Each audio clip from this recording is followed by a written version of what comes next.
Ibrahim Traoré sends a message Uganda can't ignore. Hello everyone and welcome back. What happens when one leader stays in power so long that an entire generation has never known anything else? And what happens when people begin to question whether time itself has become a barrier to choice? In early 2026, a message traveled across Africa, from west to east, landing squarely in the middle of a country preparing for a pivotal vote. It wasn't a campaign speech, it wasn't an endorsement, and it wasn't meant to please anyone in power. It was a warning. Captain Ibrahim Traoré spoke directly to Uganda, but the meaning of his words reached far beyond one nation or one election. He raised a question many systems prefer to avoid. When leadership becomes permanent, who truly owns the future? Tonight, we're not here to argue personalities. We're here to understand why this moment matters and why so many are watching closely. Stay with me. Dear friends, to understand the significance of Ibrahim Traoré's message to Uganda, we have to step beyond the speech itself and look at what time does to power. Political authority is not shaped only by constitutions or laws. It is shaped by duration. And when leadership stretches across decades, accountability quietly changes form. 40 years is not just a number. It is an entire generational cycle. It means millions of citizens are born, grow up, and reach adulthood without ever experiencing leadership turnover. Institutions adapt to permanence. Expectations adjust. Over time, continuity begins to feel normal, even inevitable, and the idea of change becomes abstract rather than lived. Traoré framed Uganda's moment as a test, not of ideology, but of ownership. His argument was direct. If leadership has delivered progress, then open competition should pose no threat. And if it has not, the people must be allowed to choose another path. In this framing, elections are not ceremonial checkpoints, they are moments of truth. This distinction matters because many systems maintain the appearance of democracy while quietly controlling its substance. Ballots exist, dates are announced, institutions operate, but participation is shaped by atmosphere. When citizens sense pressure, uncertainty, or imbalance, their behavior changes. Some disengage, others comply. The process continues, but its meaning is altered.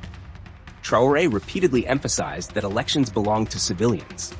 This was not a rhetorical flourish. It was a statement about legitimacy. When civic processes are surrounded by displays of authority rather than trust, the message to citizens is clear.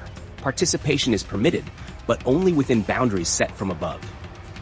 For American audiences, this principle should feel familiar. Democratic systems are not defined solely by procedure, but by confidence. Confidence that participation is safe. Confidence that choice is respected. Without that confidence, democracy becomes performative. What makes Traoré's message distinct is what it avoided. He did not call for disruption. He did not encourage confrontation. Instead, he focused on calm, order, and dignity. His appeal was rooted in responsibility rather than emotion. That restraint reframed the issue from conflict to credibility. Another powerful dimension of the message was solidarity. Traoré did not speak as a distant observer.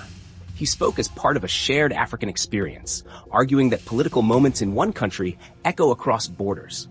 If peaceful choice is respected in one place, it strengthens expectations elsewhere. If it is undermined, it signals that permanence is protected. This regional framing challenges a long-standing pattern. African political struggles have often been treated as isolated cases, each contained within national boundaries. Traoré suggested something different, that democracy, like dependency, can be contagious. The role of youth stood at the center of this narrative. Uganda, like much of Africa, has a young population.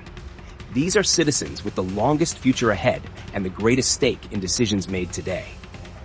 Traoré addressed them not as supporters of any party, but as custodians of tomorrow. This matters because long-standing systems often depend on fatigue. When people grow accustomed to continuity, disengagement becomes a stabilizing force. Low expectations reduce pressure. Participation disrupts that balance. Traoré also highlighted the conditions surrounding political competition.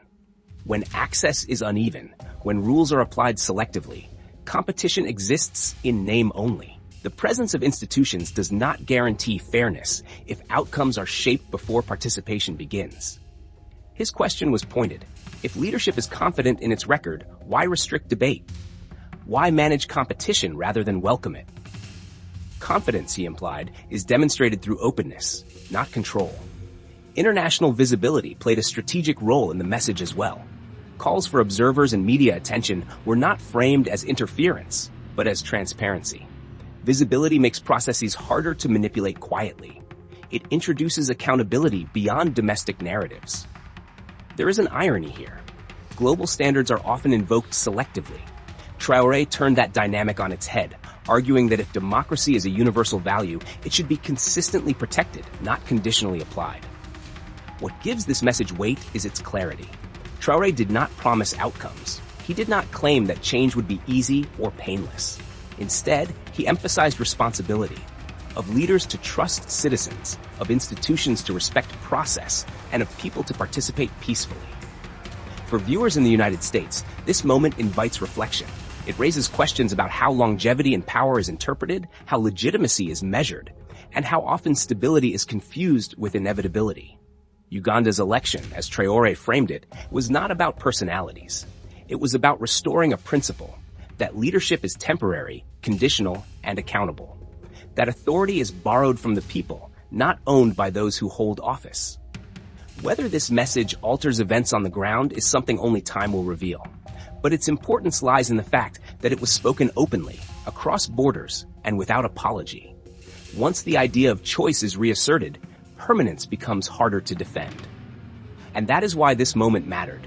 Not because it was dramatic, but because it was deliberate. Not because it provoked, but because it clarified. It reminded an entire continent and a watching world that democracy is not defined by how long one stays in power, but by whether people are free to decide when it is time to move on. So this moment is not just about Uganda. It is about a principle that resonates far beyond one election. Ibrahim Traoré's message challenged a quiet assumption that time in power equals entitlement. He reminded both leaders and citizens that democracy is not a favor granted by the state, but a responsibility carried by the people.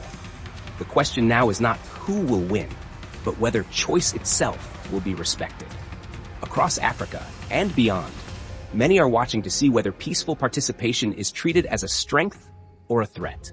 Because once citizens believe their voice matters, silence becomes impossible to enforce. This is not a call for chaos. It is a call for dignity. And in a world where permanence often masquerades as stability, that call carries real weight. Thank you for watching.